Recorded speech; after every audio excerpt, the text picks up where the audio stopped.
Hari demi hari, waktu demi waktu berjalan.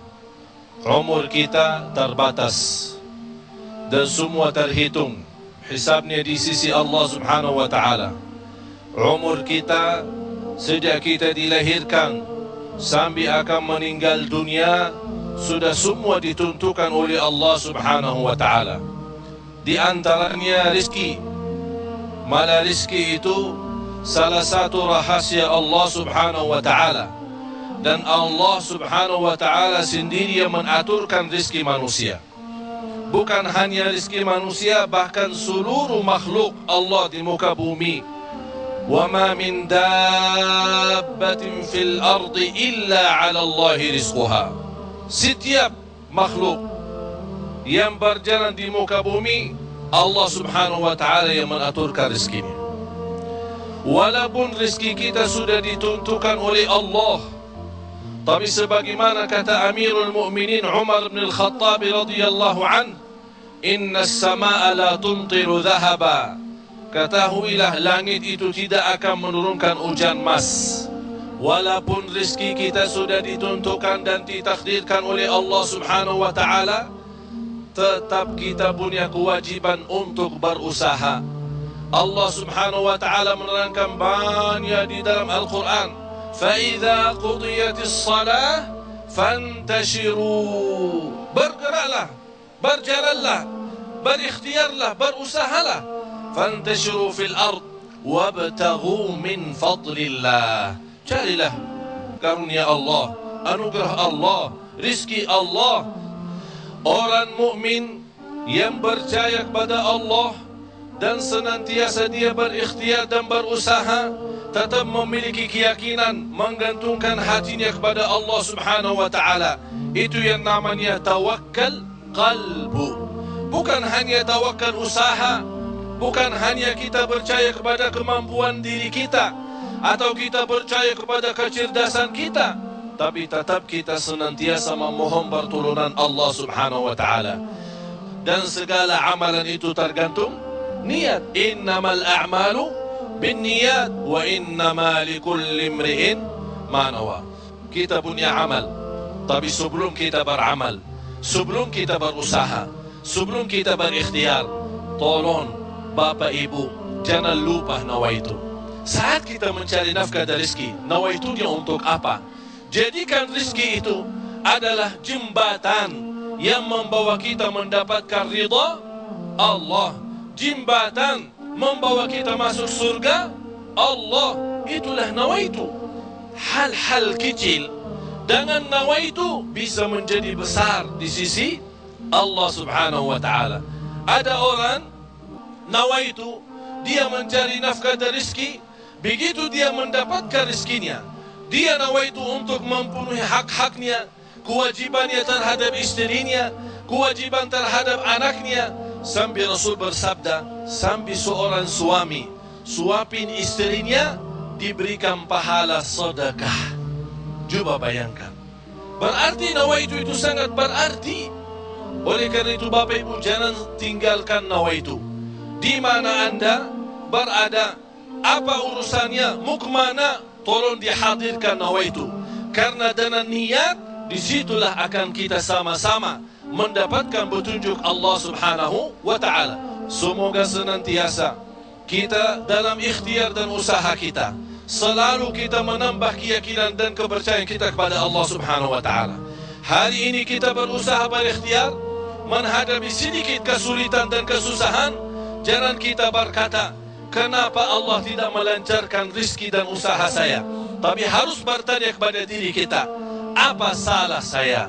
Apa kekurangan saya?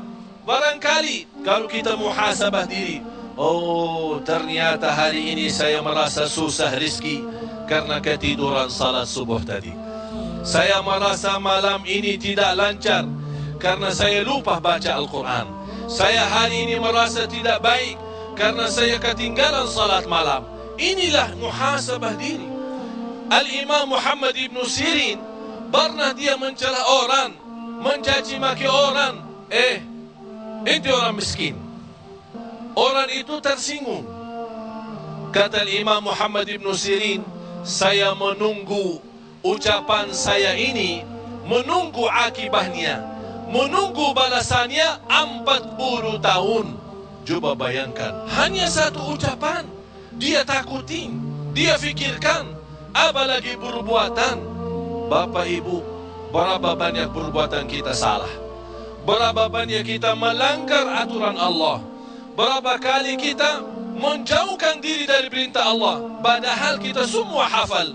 Wa man yattaqillaha yaj'al lahu makhraja. Barang siapa yang takwa kepada Allah, akan Allah jaminkan diberikan jalan keluar dari segala kesusahan, dari segala kesempitan. Berarti kalau kita berdoa, kita berikhtiar, kita berusaha, tapi masih kita menghadapi kesusahan dan kesulitan, pasti ada sesuatu yang tertinggal. Salah satu amalan di samping ikhtiar dan usaha kita adalah zikrullah, terutama istighfar.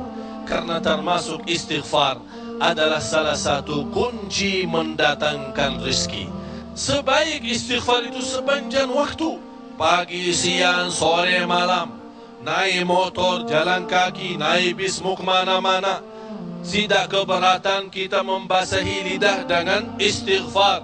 Malah ada seorang sahabat Rasulullah sallallahu alaihi wasallam, "Ya Rasulullah, berikan kepada aku amalan yang menjaminkan aku masuk surga."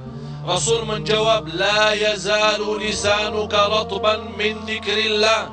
Basahi lidahmu dengan zikir kepada Allah. Kunci rizki Bapak Ibu adalah zikrullah. Kunci rizki zikrullah, di antaranya istighfar.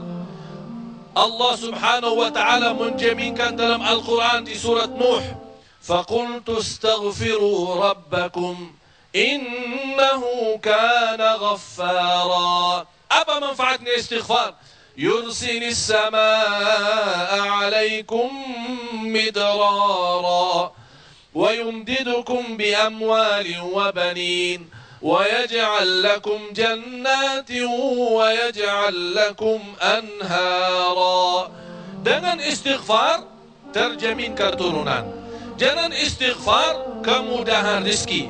Dengan istighfar kelancaran usaha. Dengan istighfar kesembuhan dari penyakit. Dengan istighfar banyak kemudahan dan kemuliaan yang kita dapat. Kalau memang ingin ditambah rezeki kita, kalau belum sempat haji, kita ingin berhaji. Kalau kita sudah haji, ingin Allah menambah kita bisa haji lagi. La in syakartum lazim. Jadilah hamba yang bersyukur, karena nikmat Allah memang Bapak Ibu tidak bisa terhitung. Nikmat Allah begitu banyak di setiap waktu dan setiap saat, lahir dan batin. Wa in ta'uddu ni'matallahi la tuhsuha. Oleh karena itu, jangan Anda menjadi orang-orang yang mengkufri nikmat, tapi jadilah senantiasa mensyukuri nikmat. InsyaAllah dengan syukuri nikmat dan sabar menghadapi ujian dan cobaan, kita bisa menjadi hamba yang diridai Allah. Kalau Allah sudah ridha kepada kita, InsyaAllah segala amal ibadah kita akan diterima, dan segala usaha dan ikhtiar kita akan dipermudahkan oleh Allah subhanahu wa ta'ala. Bapak Ibu, yang terakhir, tidak boleh kita lupa doa. Rasul kita sallallahu alaihi wasallam selalu berdoa kepada Allah subhanahu wa ta'ala. Padahal dia Rasul, terjamin berturunan Allah. Senjata orang mukmin adalah doa, dan pintu langit bisa dibuka dengan doa, dan doa itu kapan saja dan bisa sampai kepada Allah tanpa waktu dan tanpa batas.